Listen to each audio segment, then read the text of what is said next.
ಗುಜರಾತ್ ಶಾಸಕರು ಬೆಂಗಳೂರಿಗೆ ಆಗಮಿಸಿರುವ ಹಿನ್ನೆಲೆ ಈಗಲ್ಟನ್ ರೆಸಾರ್ಟ್ನಲ್ಲಿ ಇಂಧನ ಸಚಿವ ಡಿಕೆ ಶಿವಕುಮಾರ್ ತಂಗಿದ್ದಾರೆ. ಪ್ರವಾಸದಲ್ಲಿದ್ದ ಸಚಿವ ಡಿಕೆ ಶಿವಕುಮಾರ್ ರಾತ್ರಿ ಸಿಂಗಾಪುರ್ನಿಂದ ನೇರವಾಗಿ ರೆಸಾರ್ಟ್ಗೆ ಆಗಮಿಸಿದ್ರು. ಗುಜರಾತ್ ಶಾಸಕರ ಜೊತೆ ಉಳಿದುಕೊಂಡಿದ್ದು ಎಲ್ಲರ ಕುಶಲೋಪರಿ ವಿಚಾರಿಸ್ತಾ ಇದ್ದಾರೆ. ಅಲ್ಲದೆ ಇವರೊಂದಿಗೆ ಸಹೋದರ ಡಿಕೆ ಸುರೇಶ್ ರೆಸಾರ್ಟ್ನಲ್ಲೇ ಉಳಿದುಕೊಂಡಿದ್ದಾರೆ.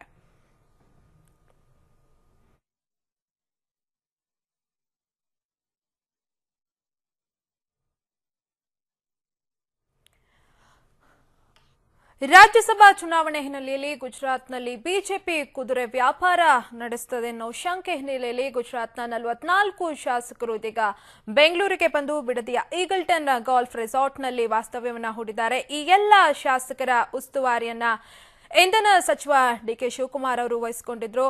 ಅವರು ಸಿಂಗಾಪುರ್ನಲ್ಲಿ ಇದ್ದ ಕಾರಣ ಅವರ ಸಹೋದರ ಡಿಕೆ ಸುರೇಶ್ ಅವರು ನಿನ್ನೆ ತನಕ ಅವರ ಜವಾಬ್ದಾರಿಯನ್ನು ವಹಿಸಿಕೊಂಡಿದ್ರು. ಆದರೆ ನಿನ್ನೆ ರಾತ್ರಿ ಡಿಕೆ ಶಿವಕುಮಾರ್ ಅವರು ಬೆಂಗಳೂರಿಗೆ ವಾಪಸ್ ಆಗಿದ್ದಾರೆ. ಇದೀಗ ಅವರು ಕೂಡ ಈಗಲ್ಟನ್ ರೆಸಾರ್ಟ್ನಲ್ಲಿ ಆ ಶಾಸಕರೊಂದಿಗೆ ಉಳಿದುಕೊಂಡಿದ್ದಾರೆ. ಅವರ ಕುಶಲೋಪರಿಯನ್ನ ನೋಡ್ಕೊಳ್ತಿದ್ದಾರೆ.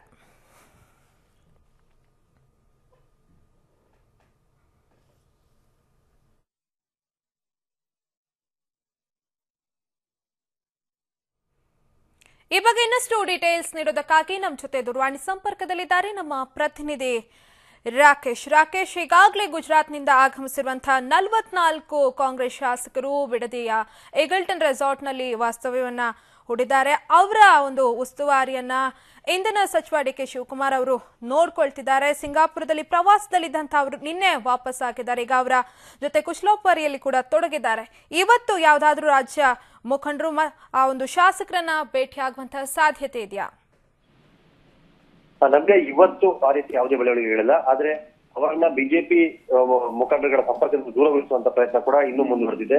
ಈ ನೆಲೆಯಲ್ಲಿ ಈಗಲ್ಟನ್ ರೆಸಾರ್ಟ್ನಲ್ಲಿ ಇವತ್ತಿನವರೆಗೆ ವಾಸ್ತವ್ಯವನ್ನ ಬುಕ್ ಮಾಡಲಾಗಿತ್ತು. ಆದ್ರೆ ಇವತ್ತು ಸಂಜೆ ವೇಳೆಗೆ ಅವರ ವಾಸ್ತವ್ಯವನ್ನ ಬದಲಿಸುವಂತಹ ಒಂದು ಸಾಧ್ಯತೆ ಕೂಡ ಇದೆ. ಯಾಕಂದ್ರೆ ಒಂದೇ ಜಾಗದಲ್ಲಿ ಸಾಕಷ್ಟು ದಿನ ಇರುವಂತಹ ಪ್ರಮೇಯ ಸರಿ ಬರೋದಿಲ್ಲ ಅನ್ನುವಂತಹ ಮಾಹಿತಿ ಕೂಡ ಶಿವಕುಮಾರ್ ಅವರಿಗೆ ಲಭ್ಯವಾಗಿರೋ ಹಿನ್ನೆಲೆಯಲ್ಲಿ ಹಾಗೆ ಅವರು ಕೂಡ ಹೊಸ ಜಾಗಗಳನ್ನ ತೋರಿಸುವಂತಹ ಒಂದು ಪ್ರಯತ್ನವನ್ನ ಮಾಡ್ತಿದ್ದಾರೆ. ಜೊತೆಗೆ ಈಗಾಗಲೇ ಇರುವಂತಹ ಆ ಶಾಸಕರುಗಳು ಕೂಡ ಬೇರೆ ಸ್ಥಳಗಳನ್ನು ನೋಡುವ ಉಮೇದಿಯನ್ನ ವ್ಯಕ್ತಪಡಿಸಿದ್ದಾರೆ. ಈ ಹಿನ್ನೆಲೆಯಲ್ಲಿ ಅವರನ್ನ ಪ್ರವಾಸ ಕಳೆದುಕೊಂಡು ಹೋಗುವಂತಹ ಒಂದು ಚಿಂತನೆಯನ್ನ ಕೂಡ ಶಿವಕುಮಾರ್ ಅವರು ಮಾಡಿಕೊಂಡಿದ್ದಾರೆ ಅಂತ ಹೇಳಲಾಗ್ತದೆ. ಈ ಅದರಲ್ಲಿ ಒಂದ್ ವೇಳೆ ದೇವರ ದರ್ಶನ ಪ್ರವಾಸಿ ತಾಣಗಳ ವೀಕ್ಷಣೆಗೆ ಹೇಳುವಂತಹ ಒಂದು ಪ್ರಕ್ರಿಯೆ ಕೂಡ ನಿರೀಕ್ಷೆ ಮಾಡಲಾಗ್ತದೆ ನಮಗೆ. ರಾಕೇಶ್, ಮತ್ತೊಂದು ಕಡೆ ನಿನ್ನೆ ಗುಜರಾತ್ ಪ್ರವಾಹ ಪೀಡಿತ ಪ್ರದೇಶದ ಶಾಸಕರೇನಿದ್ರು ತಾವು ಮತ್ತೆ ವಾಪಸ್ ಹೋಗ್ಬೇಕು ಅನ್ನೋ ಇಂಗಿತವನ್ನ ವ್ಯಕ್ತಪಡಿಸಿದ್ರು. ಮತ್ತೊಂದು ಕಡೆ ನಿನ್ನೆ ರಾತ್ರಿ ಕೂಡ ಒಬ್ರು ಶಾಸಕರು ಬೆಂಗಳೂರಿಗೆ ಬಂದಿದ್ದಾರೆ. ಹಾಗಾಗಿ ಮತ್ತೆ ಶಾಸಕರು ಜಾಯಿನ್ ಆಗುವಂತ ಚಾನ್ಸಸ್ ಇದೆಯಾ ಹೇಗೆ ಅಂತ?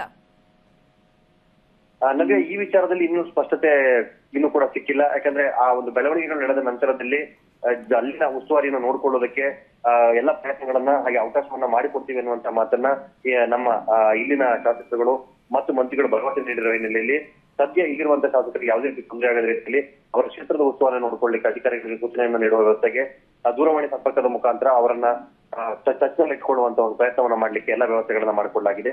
ಹೀಗಾಗಿ ಸಂಜೆಯ ವೇಳೆಗೆ ಆಗುವಂತ ಬದಲಾವಣೆಗಳನ್ನು ಹೊರತುಪಡಿಸಿ ಯಥಾವತ್ತಾಗಿ ಹಾಗೆ ಮುಂದುವರೆದಿದ್ದಾರೆ. ಧನ್ಯವಾದ ರಾಕೇಶ್ ತಮ್ಮೆಲ್ಲ ಡೀಟೇಲ್ಸ್ಗಾಗಿ.